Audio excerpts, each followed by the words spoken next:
반가워요. 오인문입니다. 오늘은 꿈 해몽에 대한 말씀 나누도록 하겠습니다. 그대들 중에서 꿈을 유독 많이 꾸시는 분들이 계시거나 꿈을 안 꾸는 분들이 있으시죠. 또 주변에 꿈을 잘 안 꾸는 분들이 있으시잖아요. 이 사람들 보면은 대부분이 현실과 자기의 이상이 거의 차이가 없는 사람들은 꿈을 별로 꾸지 않아요. 하지만 현실과 자기의 이상에 거리가 좀 먼 사람들은 꿈을 자주 꾸죠. 이것만 봐도 꿈은 일종의 소원 성취인 거예요.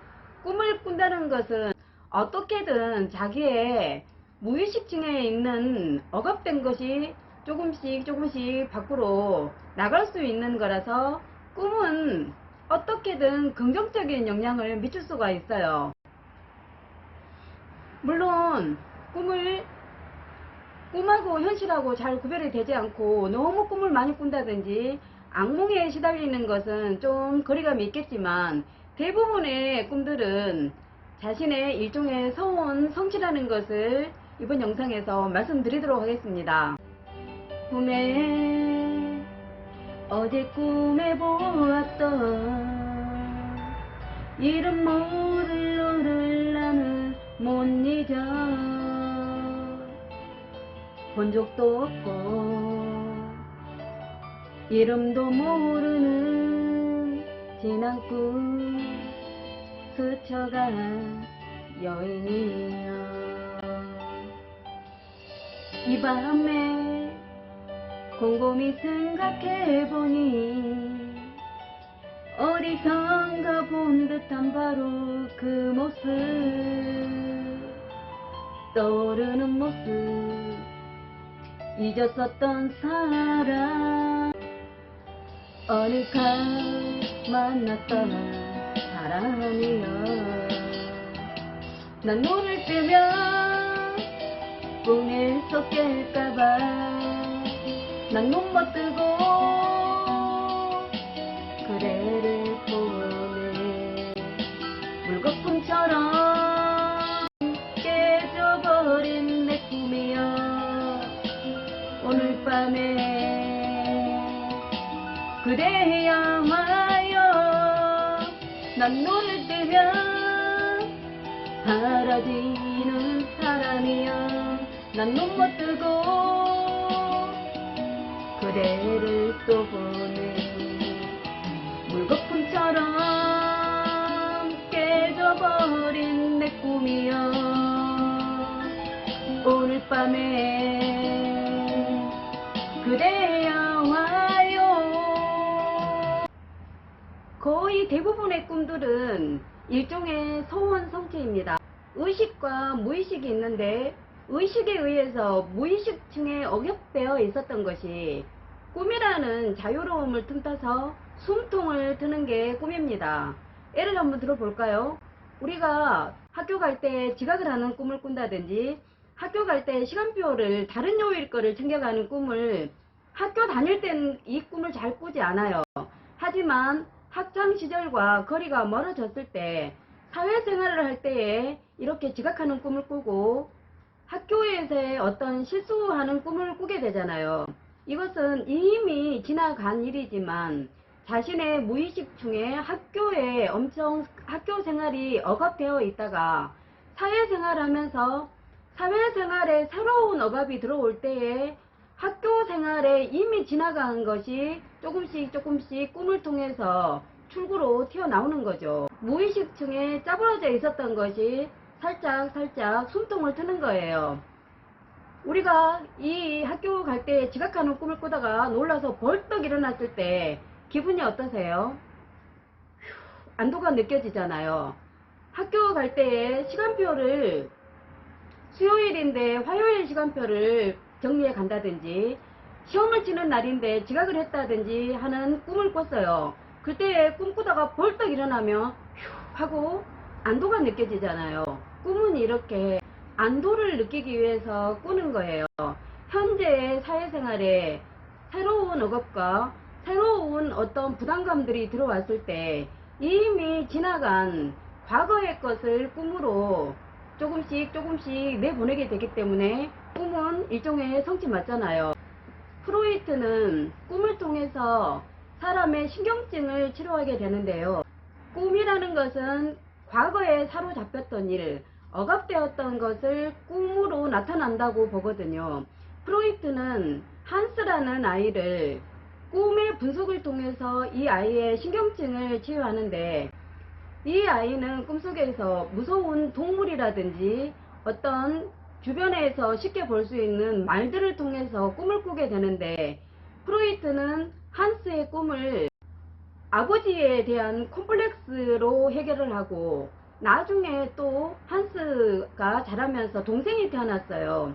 이 동생 간의 문제 때문에 한스가 어떤 동물들을 통해서 자기의 억압된 거, 이것이 신경증으로 나타난다고 프로이트는 분석을 하거든요. 자신이 의식과 무의식 중에 진심으로 하고 싶어 하는 것이 무엇인가를 꿈을 통해서 알아볼 수도 있는데요. 묘하게도 꿈은 직접적으로 나타나지 않는 단점이 있어요. 왜곡되어서 나타나기도 하고 편집되어서 나타나기도 하는 기호로 표현이 되기 때문에 우리가 꿈을 정확하게 분석하기가 어려운 거예요. 하지만 꿈은 분명히 소원, 성취에 해당한다는 것을 알 수 있어요. 옛날 사람들은 그러잖아요. 꿈과 현실은 반대라고 표현을 하는데, 그래서 똥차가 지나가며 좋은 일이 있을 거라고 말하잖아요. 그런데 그것이 살짝 맞기는 해요. 왜냐하면 똥차가 지나고 날 때 냄새 나고 지저분하잖아요. 그런데 그것이 꿈이었을 때 하고 안도를 하기 때문에 꿈은 반대라고 표현을 해석을 해줄 수 있어요. 하지만 사실은 꿈은 반대라고 표현하기보다는 꿈과 해석은 다르다라고 표현을 해야 맞겠죠. 어쨌든 꿈은 자기의 무의식 세계에 있는 자기가 점검하지 못했던 자기의 마음의 부분을 과도하게 뇌를 짓누르고 있는 무게에서 밖으로 내보내는 안전장치임은 확실합니다. 그래서 꿈은 일상생활에서 자기가 점검하지 못했던 자신의 무의식층에 있는 것을 꿈으로 표현이 되기 때문에, 꿈을 잘 생각해보면 자기가 진정으로 원하고 있는 것이 무엇인가를 알 수 있어요. 예로 들어볼까요? 우리가 자다가 누군가가 내 다리 위에 다리를 척 올리고 있어요. 그러면 꿈속에서 누군가에게 몹시 쫓기는 꿈을 꾸잖아요. 그때 다리를 툭 밀면서 일어났을 때 다리가 저리죠. 계속해서 이렇게 튼실한 다리에 눌려서 밤새도록 잔다면 혈관이 막히거나 혈관이 터지거나 다리 저려서 큰일이 날 수도 있잖아요. 이처럼 꿈은 자기의 어떤 몸의 상태를 감지해서 왜곡되어서 어떤 기호로 다른 형상으로 나타나기도 한다는 거죠. 프로이트에게 계속 치료를 받으러 오는 어떤 여인이 잠만 자면은 꿈속에서 자신의 왼쪽 가슴이 계속 아프다는 거예요. 일어나면 괜찮은데 잠이 들면 가슴이 갑갑하고 아프다. 검사를 받아보라고 권하는데 그 여인은 유방암 말기였대요. 이렇게 너무 일상생활에 바쁘고 일상생활의 의식적으로는 생각하지 못하고 있다면 꿈을 꿀 때에 무의식적으로 이렇게 꿈이라는 무의식을 통해서 그 아픔을 느낀다는 거죠. 일종의 점검을 무의식이 꿈속에서 할 수도 있다는 거예요. 그래서 꿈을 하나 점검해 본다면 자신이 정말 원하는 것이 무엇인지, 자신이 현재 마음 상태나 몸 상태가 어떤가를 점검해 볼 수가 있다는 거예요. 저도 얼마 전에 밤마다 꿈을 꾸는데, 제가 냉동실 문을 열면 냉동실에서 어떤 사람이 손이 툭 떨어지고, 땅을 파보면 땅속에서 어떤 사람의 손이 툭 나오고 다리가 툭 나오는 꿈을 계속 꾸는 거예요. 그래서 어떤 분에게 손이 나오고 다리가 나오는 꿈을 계속 꾼다 이렇게 이야기를 했더니, 그분이 혹시 감추고 있는 비밀이 있으신가요? 라고 묻는 거예요. 그래서 제가 깜짝 놀랐죠. 정말로 비밀이 있는데 그 비밀을 계속 묻어두고 있었던 거예요. 그분이 이제 그 비밀을 말해도, 그 비밀에 해당하는 당사자에게 말을 해도 괜찮은 시기가 왔다. 그것 비밀이 무르익어서 말을 해도 될 시기가 되었는데 이것을 계속 가지고 있기 때문에 그런 꿈을 꾸는 거라고 이야기를 하더라고요.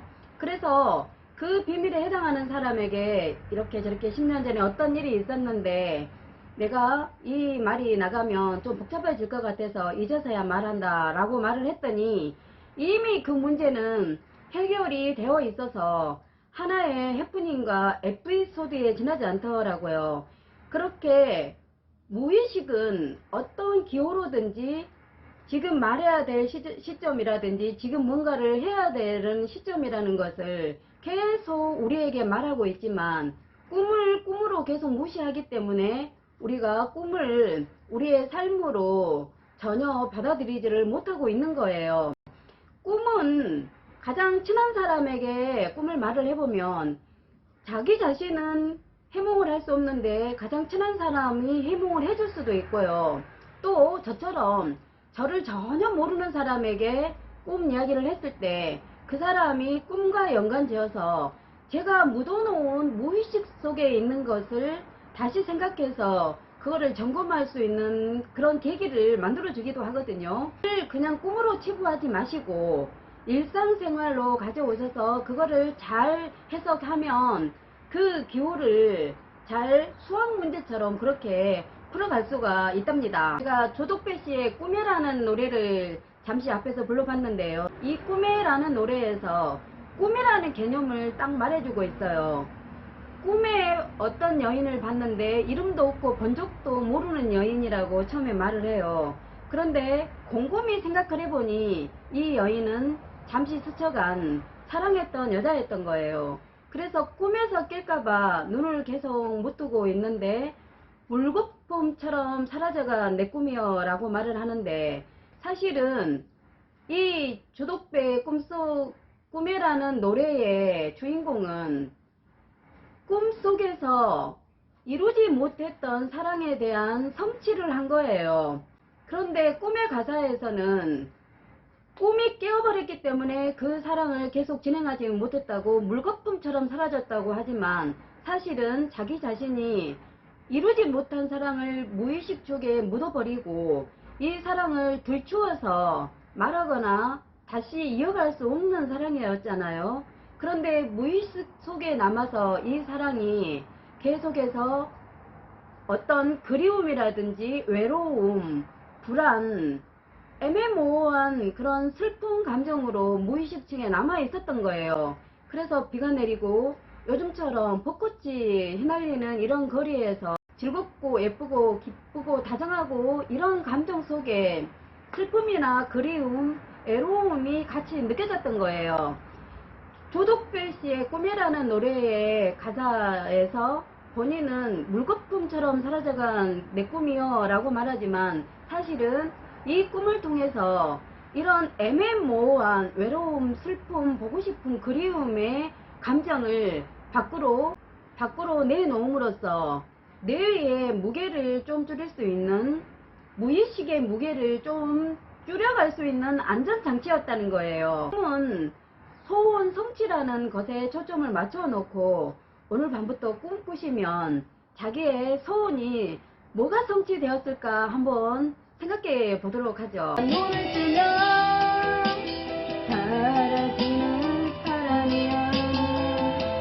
난 눈 못 뜨고 그대를 또 보니 물거품처럼 깨져버린 내 꿈이야. 오늘 밤에 그대여 와요. 난 눈 못 뜨고 그대를 보네. 물거품처럼